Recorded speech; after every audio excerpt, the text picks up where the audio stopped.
The war between Russia and Ukraine is intensifying as it approaches another year of conflict.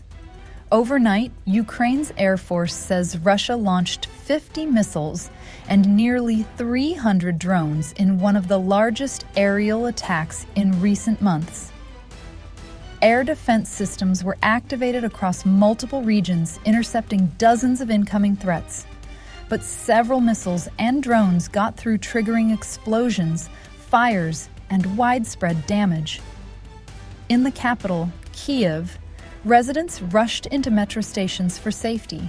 Families huddled underground as air defense systems lit up the sky above. Explosions echoed through the night as interceptors struck incoming projectiles mid-air. In the western city of Lviv, a deadly blast in the city center killed a police officer and injured several others. Authorities have described the incident as a terrorist act. Experts say it looked nothing less than the 12-day war between Iran and USA. The skies were lit up by attack and retaliation between the two countries. As the war drags on, Ukraine is preparing new troops for the front lines. In the Zaporizhzhia region, recruits began basic combat training. One recruit said, "Either they'll kill us or we'll kill them." As the war nears fourth anniversary, there are growing concerns that the conflict is not slowing down but escalating. I wish you good health, dear Ukrainians. Today, there were several reports from the Ministry of Internal Affairs, Minister Ihor Klimenko, and other law enforcement officers regarding the investigation of the terrorist attack in Lviv. It's hard to choose any other classification. It was indeed a terrorist attack, cynical and brutal. 2 explosions. The second one occurred when emergency services arrived at the scene. 25 people were injured. Unfortunately, one person, a police officer, was killed. She was 23 years old. My condolences to her family and loved ones. Right now, all those who were injured are receiving assistance. Among the wounded, there are those in serious condition. Doctors are doing everything possible to save their lives. The circumstances of this terrorist attack are now being thoroughly analyzed. Many facts are already known. The perpetrators were recruited through Telegram.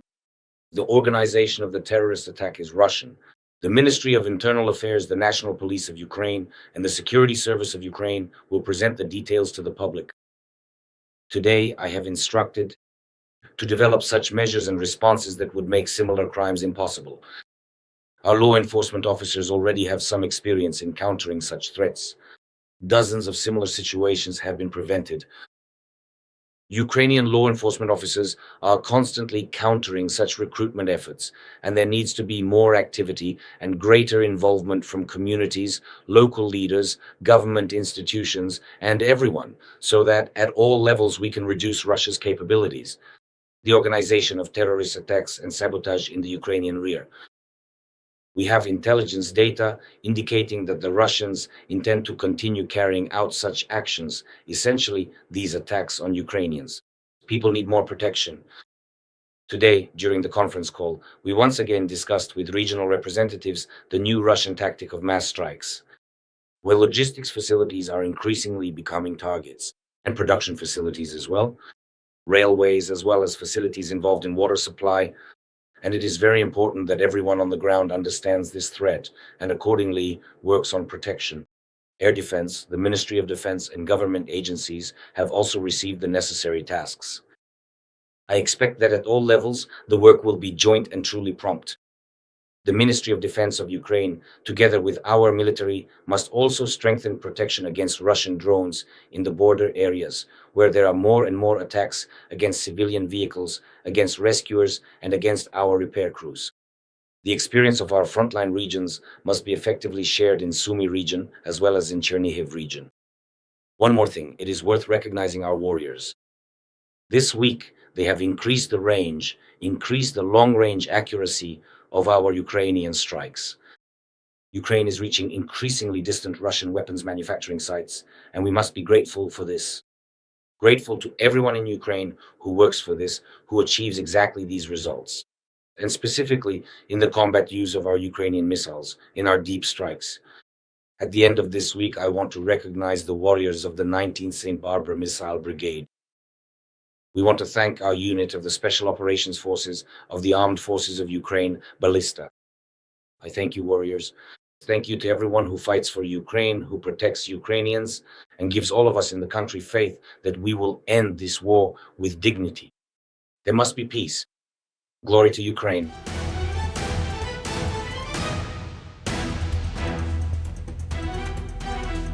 You must obey my command immediately. You understand?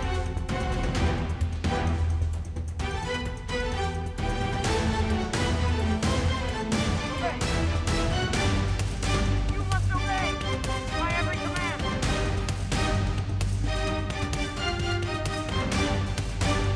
You must obey immediately.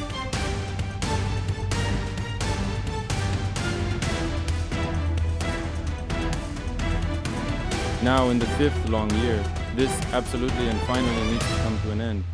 Everyone truly thinks so, and honestly, everyone is just completely fed up with it. These people are dying. Something needs to be done about it. No one but Ukraine, but Ukrainians will help us. Because NATO, where is this NATO? That NATO, in fact, it doesn't even exist. And with America, we also see what's happening. All right, get ready. One. Let's go. One. Two. One. Two. One. Trump's policy, I think, won't work.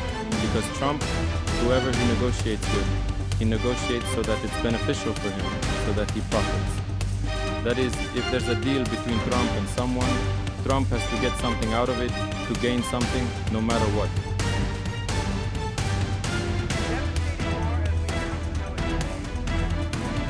Has been going on for a long time, and some people have realized that they need to defend their homeland. Because some have already felt it themselves when the enemy keeps advancing further and further. And they don't want the enemy to enter their homes, in general. Here, Buck, you're going to fucking tear us apart. Well, you didn't even get there. Didn't even manage to smoke a cigarette.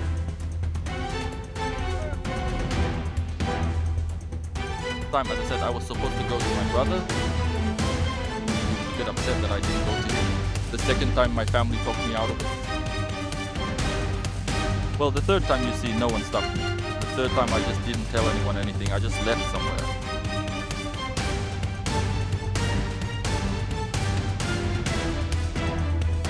Just as I explained to my parents, it is either the case that they will kill us, or we will have to kill them.